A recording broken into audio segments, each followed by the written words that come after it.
Hey guys, this month I'm going to be sharing with you my to be read pile for August and September.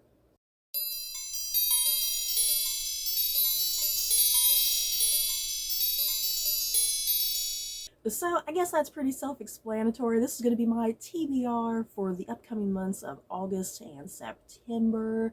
That just feels so weird, you guys. Like August doesn't sound weird right now, but September, and that still seems kind of far away. And thinking about it, it's like, oh, that's kind of hitting the fall months technically, And we're approaching the end of the year, and it's kind of weird to kind of think that. I don't know. So yeah, it just seems weird saying August and September right now. So yeah, before I head into my TBR for the next couple months, how did June and July go, you guys? June and July went very well. I think for the most part, everything was a hit. I don't think there were any true misses in there. But yeah, everything that I did read in June and July, I do currently have Goodreads reviews up for all of those. The video reviews will come out at some point because I only put up a few video reviews for book reviews over the course of any given month, so I tend to fall behind on those. So yeah, let's get going with what I plan on reading for August and September. I'm pretty thrilled and excited about this batch. I think I say that every month. I'm for every TBR. I'm always excited. If I'm not excited about a particular book, then there's something wrong.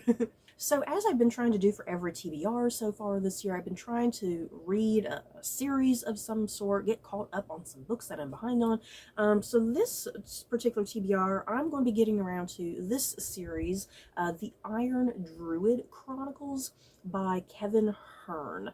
And this first book here is called Hounded. And then I also have the second book, and this one is called Hexed. And I only have the first two books here, you guys. That's all I've got into. Um, I really wanted to try and get into this series, and because I think there's maybe about 8 of them, if I'm not mistaken, something like that. But I'm probably only because I've had these lying on my shelves for so very long. I'm probably only going to read these two books, and that's going to be it, unfortunately. Even if I do particularly enjoy these, even if I really like these, I'm probably just going to only read these first two and leave it be at that, unfortunately. So yeah, what is this series even about? Because my understanding is that they're pretty much like a contemporary like fantasy, like urban fantasy, I guess is the correct terminology for it. So yeah, the first, the Hounded, this one, let me make sure I'm looking at the right one. Okay. Atticus O'Sullivan, last of the Druids, dramatic already, you guys. He lives peacefully in Arizona, running an occult bookshop and shape-shifting in his spare time to hunt with his Irish wolfhound. I'm loving that already. His neighbors and customers think that this handsome tattooed Irish dude, okay, he's Irish, you guys, I'm already hooked right there. They only think he's about 21 years old, when in actuality he's 21 centuries old. Not to mention, he draws his power from the earth, possesses a sharp wit, and wields an even sharper magical sword known as Fragarak, the Answerer. Unfortunately, a very angry Celtic god wants that sword, and he's hounded Atticus for centuries. Now the determined deity has tracked him down, and Atticus will need all his power, plus the help of a seductive goddess of death, his vampire and werewolf team of attorneys, a bartender possessed by a Hindu witch, and some good old-fashioned luck of the Irish to kick some Celtic ass and deliver himself from evil. Ooh, yeah, these, like I said, even if I like these, I'm probably only going to stop at these first two books, but they sound real good. They sound really fun and dealing a lot with mythology and whatnot. So I'm definitely pretty excited to get to these. Something else that I plan on reading for this particular TBR, because on Goodreads, I have assigned myself to do like the 50 book challenge. I try to do that every single year. And currently on Goodreads, I think I'm about 3 or 4 books behind. So I was like, I need to pick a few books that I can get through within a few days to kind of help my 50 book challenge, so I can get out of that negative zone, if that makes sense. So 2 books that I'm going to read, they both come from the Odd Ones, yeah, the Odd Ones Out channel. If you don't know who the Odd Ones Out is, he is a YouTuber. I love his channel. I think I discovered him a few years ago. He's been around for a very long time, but I kind of recently discovered him just a few years ago. And he is an artist, pretty much. His entire channel, he just draws these cute little things like this. They're just very simple and basic and whatnot, but he is such a great artist. He is such a great storyteller. I love his sense of humor. It's like his sense of humor just really vibes with my sense of humor. It's like I totally get him. I totally understand him. Um, um, and yeah, just I love the simplicity of his artwork and animation and whatnot. So when I found out he had 2 books, I was like, oh, let me get these 2 books because they sound really cute. So yeah, the first book is actually this one right here. The Odd Ones Out, How to Be Cool and Other Things I Definitely Learned from Growing Up. And yeah, just the inside is just super vibrant and colorful. And I was kind of just glancing through it and reading a few little random pages, and like, I'm loving the humor that is there, that's present in his videos. It's like that's very much in this book as well. So yeah, there's this first book, and then he also had a second book, The Odd Ones Out, the first sequel. And yeah, I was looking through this again as well, and it's just really vibrant and colorful, and it looks hilarious. So I can't wait to get to these as well. Yes, I think they're probably a little kiddie to some extent, but I think I'm still going to appreciate them and really like them and just have fun with them. And yeah, I do. If you've not checked out his YouTube channel, I really recommend checking it out. You might be pleasantly surprised. Like I said, his animation style is really simplistic, and I love that. You know, instead of just really flashy and all in your face, you know. And yeah, more than anything, it's really his sense of humor, his sense of storytelling. He just has such a really gifted way of telling a unique, compelling story for just something that may at first come across as very mundane, but he does it with just such a flair and an interest to really engage you and whatnot. Also, this year, I've been trying to catch up on Disney-related themed books, if that makes sense. So the next book that I have here, this is What Once Was Mine by Liz Braswell, and this is part of the Twisted Tales book series that Disney has put out. I freaking love the Twisted Tales series, you guys. I have yet to be totally disappointed with a book. Some of the books are maybe a little bit more hit or miss, but for the most part, I have been loving every single one, to be quite honest. So yeah, this is taking place within the world of Tangled, you know, Rapunzel, all that good stuff. And all of these books in the Twisted Tales, they always ask some sort of what if scenario that's going to change and affect what you know about the original cartoon, hence why it's called the Twisted Tales series. So yeah, this book is asking, what if Rapunzel's mother drank a potion from the wrong flower? So yeah, if you've seen the animated cartoon, Rapunzel's mother, she's sick. She drinks this potion from a certain particular type of flower. It makes her better, but it also gives Rapunzel like this golden magical hair that helps with healing and whatnot. So this is asking, well, what if it was a different flower? So I have a feeling this is going to be like a really darker, twisted version of Rapunzel's story, like more of a potential for her to go to like the dark side or something like that. And it sounds pretty fun and exciting. So yeah, I definitely can't wait to get to this. Tangled is one of my favorite Disney cartoons. Yeah, guys, it's pretty high up there. I love it. So I can't wait to get to this. Next up, I'm going to read Elektra by Jennifer Saint. And this is like Greek mythology. And what is it about? Let me tell you what it's about. When Clytemnestra marries Agamemnon, she ignores the insidious whispers about her family line, the House of Atreus. But when on the eve of the Trojan War, Agamemnon betrays Clytemnestra in the most unimaginable way, she must confront the curse that has long ravaged their family. In Troy, Princess Cassandra has the gift of prophecy, but carries a curse of her own. No one will ever believe what she sees. When she is shown what will happen to her beloved city when Agamemnon and his army arrive, she is powerless to stop the tragedy from unfolding. Elektra, Clytemnestra and Agamemnon's youngest daughter, wants only for her beloved father to return home from war. But can she escape her family's bloody history, or is her destiny bound by violence too? Ooh, you know, this book is called Elektra, but it didn't even talk about Elektra until the very last paragraph, you guys. I'm not sure how I feel about this plot. I mean, it sounds great. It has something to do like with the fall of Troy, you know, Greek mythology and all that good stuff. It seems like it's really focusing a lot on the wife of Agamemnon, Clytemnestra, if I'm pronouncing that correctly, and then it's also focusing on Princess Cassandra, who was like a seeress, because if I'm not mistaken, I think she's the one who like saw the Trojan horse, and no one was believing her that the Trojan horse, there were people inside the Trojan horse, and they were going to come and destroy the city. And then yeah, Elektra, being the daughter of Clytemnestra and Agamemnon. Yeah, like I said, I mean, she just has this very last paragraph down here, and this book is titled after her, so I'm very curious. I'm very curious how this book is going to work with three points of view. At the end of the day, I almost feel like this should have been called something else. Instead of calling it Elektra, they call it something else, because it seems like it's about these three women. I don't know. I guess I'll see how this goes, and then I'll review that in my review as well. How I feel. I don't know. I guess we'll see. Let's see. Next up, I'm going to be reading A Brilliant Night of Stars and Ice by Rebecca Connolly. A really chilling, atmospheric book cover right here with this iceberg. Okay, seriously, there's an iceberg on here. What do we all know deals with an iceberg? Yes, this is Titanic historical fiction. Yay. Okay, so yeah, what is this book about? Shortly after midnight on April 15th, 1912, the captain of the Carpathia, Arthur Rostron, wakes to a distress signal from the Titanic, which has struck an iceberg on its maiden voyage. Though information is scarce, Rostron leaps into action, determined to answer the call for help. But the Carpathia is more than 4 hours away, and there are more questions than answers. Will this ship hold together if pushed to never-before-tested speeds? What if he also strikes an iceberg? Which that was a real concern. What if he also strikes an iceberg?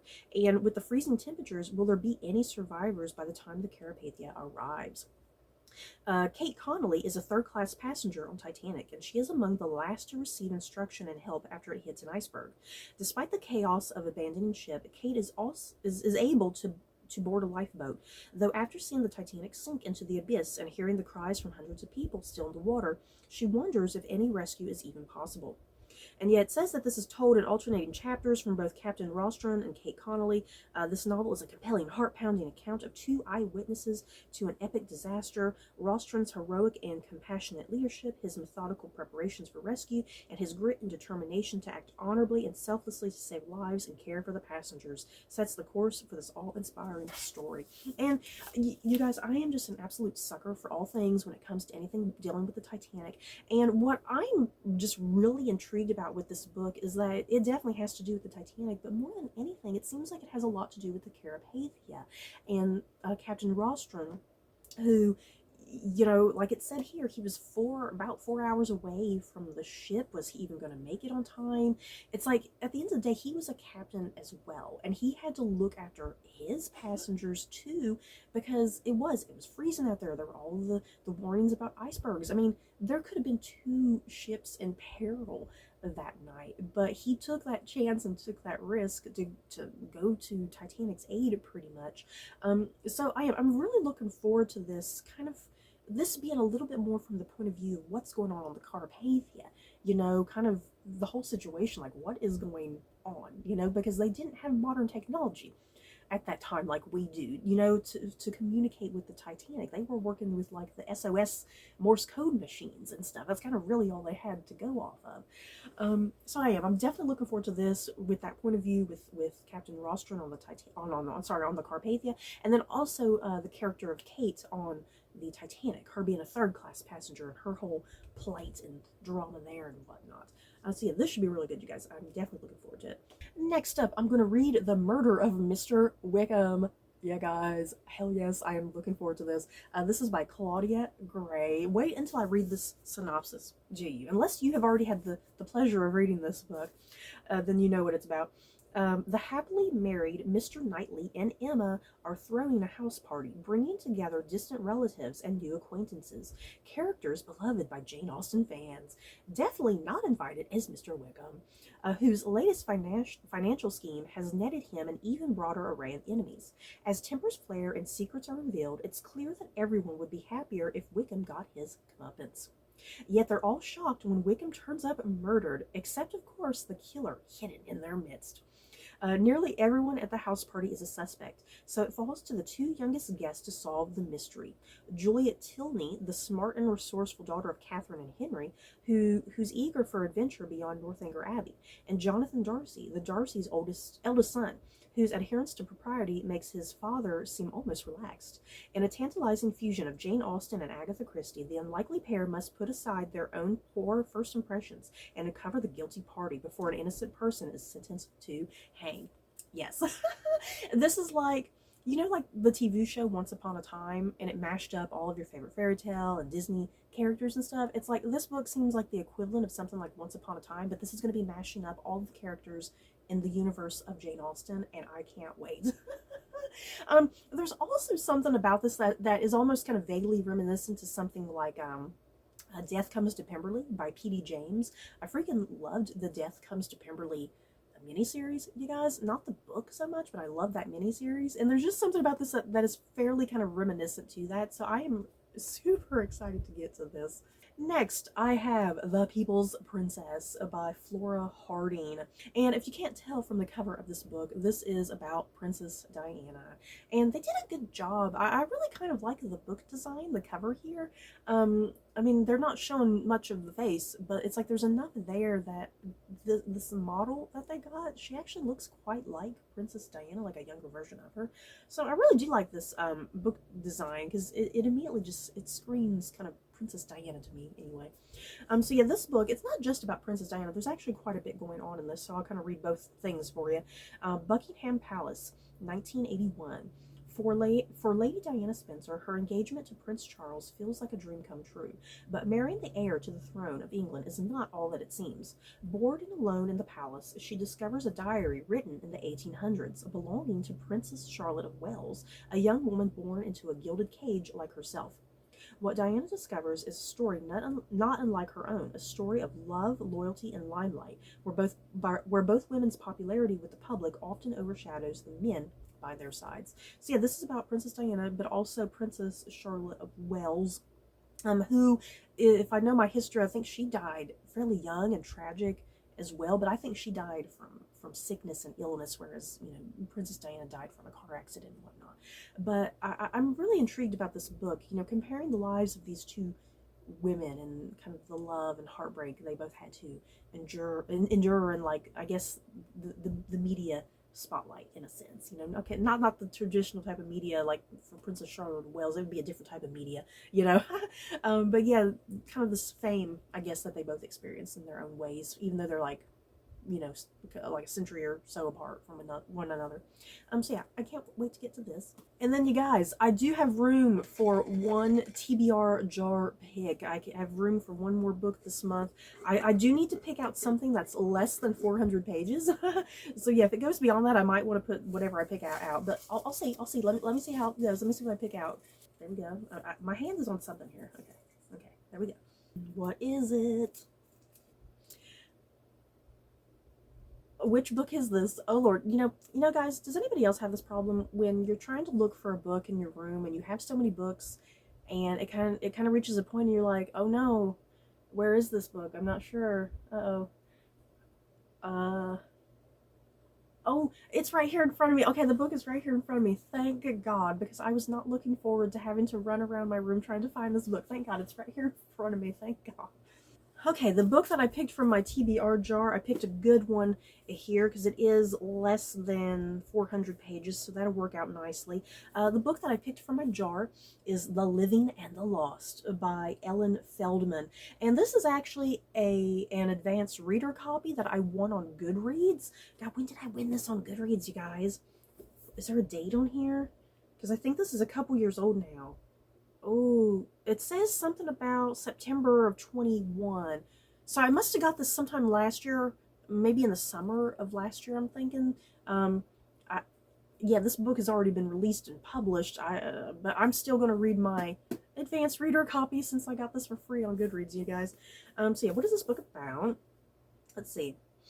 Millie and her brother David escaped to the United States just before Kristallnacht, leaving their parents and little sister in Berlin. Now they are both back in their former hometown, haunted by ghosts and hoping against hope to find their family. Millie works in the office responsible for rooting out the most dedicated Nazis from publishing. Like most of their German-born American colleagues, the siblings suffer from rage at Germany and guilt at their own good fortune. Only Millie's boss, Major Harry Sutton, seems strangely eager to be fair to the Germans. Living and working in bombed-out Berlin, a latter-day Wild West where the desperate prey on the unsuspecting, spies ply their trade, black markets thrive, and forbidden fraternization is rampant. Millie must come to terms with a past decision made in a moment of crisis, and with the enigmatic, sometimes infuriating Major Sutton, who is mysteriously understanding of her demons. Atmospheric and page-turning, The Living at the Lost is a story of survival, love, and forgiveness of others and of self. I was having a difficult time trying to read this, guys. This writing, do you see this writing on the back of the book? Oh my god, look how freaking small and tiny that is. I was like, I can't see this, I can't read it. I need to go to the eye doctor, let's be real. So yeah, I definitely can't wait to get to this. I'm really glad I won this on Goodreads because it sounds super good.